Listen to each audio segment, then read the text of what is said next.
Nice. So this is Robert McCall.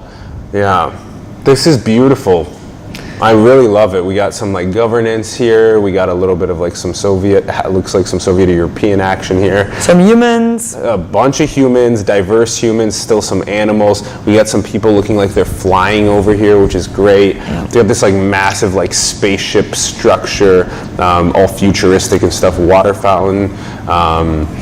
We still have a star in the cosmos and planets nearby. It looks like some space stations and some, it looks like we're using nuclear fusion to power some of this stuff. Yeah, and I think like I think it brings home like the reason for me to start the index, which was like the personal reason, of course, was I wanted to kind of do to the existential risk kind of like feeling that I had, which in my research, I'm an AI safety researcher, but I also do like cybersecurity risk research right now.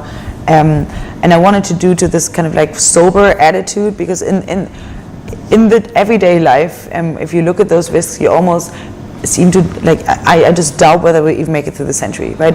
Like not just AI risk, but nano risk, and then like and then now nuclear weapons being back on the table again, which we thought we'd eradicated, and propaganda through social media. So we think it's kind of like AI really passing like, the Turing test. Well, yeah, it's just this more like pessimist kind of like attitude that you get to it, but also I think generally risk research is more like this neutral kind of like very rational assessment of risk, and that's what what is really important.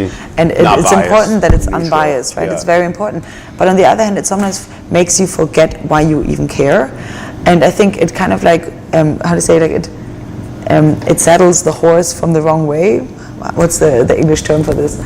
That's funny. Saddles the horse from the wrong way. It puts the cart before the horse. That's the English way of saying it. The German way is a different one.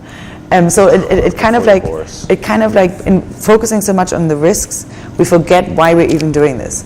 And I think why we're doing this is a really motivational component, because if we make it through this bottleneck, we're in this weird bottleneck right now where we can either really lead into or die a really good future, or we could really get extinct. And we're at this bottleneck right now, which I think in an unprecedented way as before. So I think it's really important to remind ourselves why we absolutely have to get this right. Correct. Right? Rather than just focusing on, survival would be a success. That focusing on like, if we get this right, it's not only survival that we get, but if we get this right, the future is not going to look just plain, but it could be really so much better. So the why is to survive and to have a great future.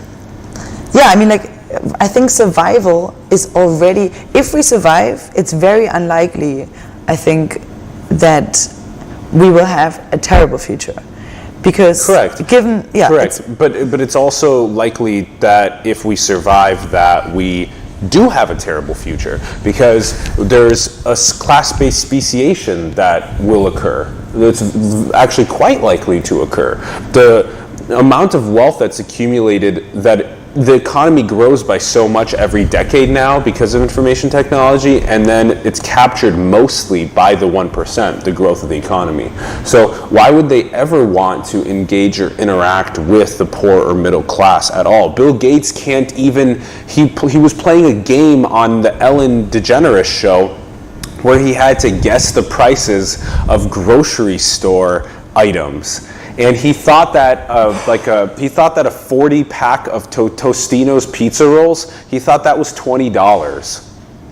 He thought the Tide Pods, the big box of Tide Pods, he thought that was $4. So what I'm getting at is that there's already such a huge disconnect between the ultra rich and the poor and middle class that we can't just say that if we make it through the bottleneck, everything will be great, because the likelihood that we first make it through the bottleneck, that's crucial to survive. And the second stage is, if we survive, is everybody going to flourish like we have in this beautiful example by Robert?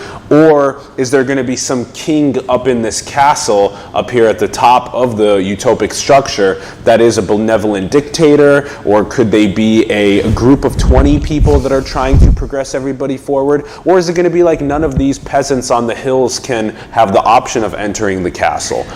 Okay, so I think talking about that, that will get us again, I think, into a rabbit hole, but I think it's important to not forget how much progress we've made. And I think at the event where you were on Sunday, and we hosted an event on artificial general intelligence as corporations, and Mark Miller brought this, like this backdrop of really how much we have progressed, like in terms of absolute poverty.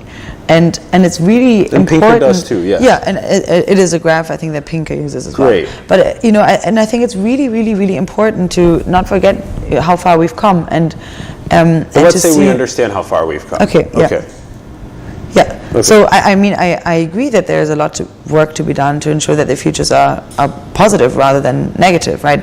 And that there's a lot of work that is not technocratic and techno-centered, but that has to be done on different areas. And that's why. Okay, so maybe if we get into the index here a little bit, then it might become more clear that what this vision actually entails. Yeah. So I would still like to, you were saying we won't go down that rabbit hole in its full, but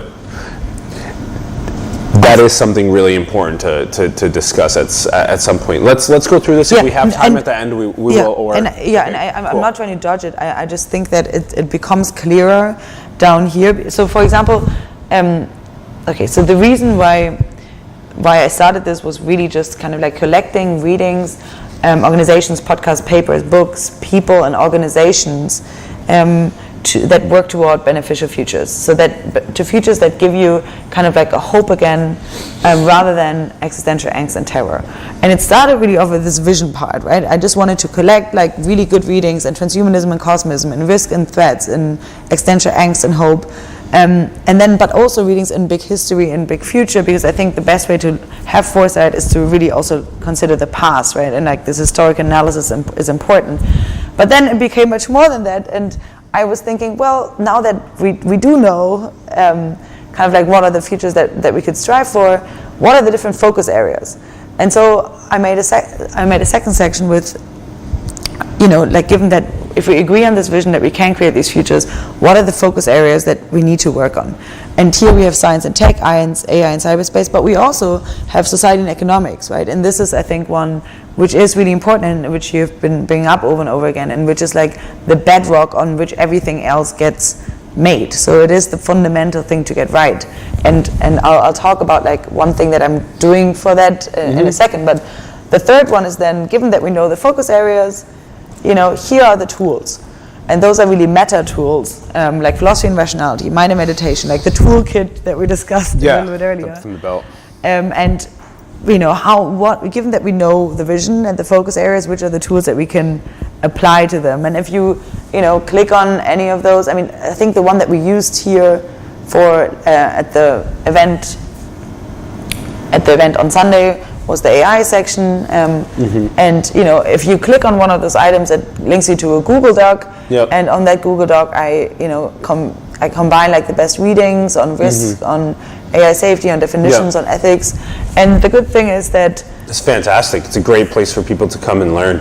I hope not only learn but also contribute, because I'm not an expert in all of those, and honestly not in either of those fields, because I've just started this, and I think like over 90% of this is still all from me. It's just me kind of like brain dumping what good readings I find. But I would really like this to be a collaborative project. So if you find this interesting, and if you happen to be a researcher that focuses on any one of those fields that were on the index, then please just go on there, click on the one that you focus on. Maybe you work in environment and energy, click on it, and then you get directed to the Google Doc, and you can make comments on suggestions of important readings in your field, and I will every once in a while sweep the website and put those comments on there.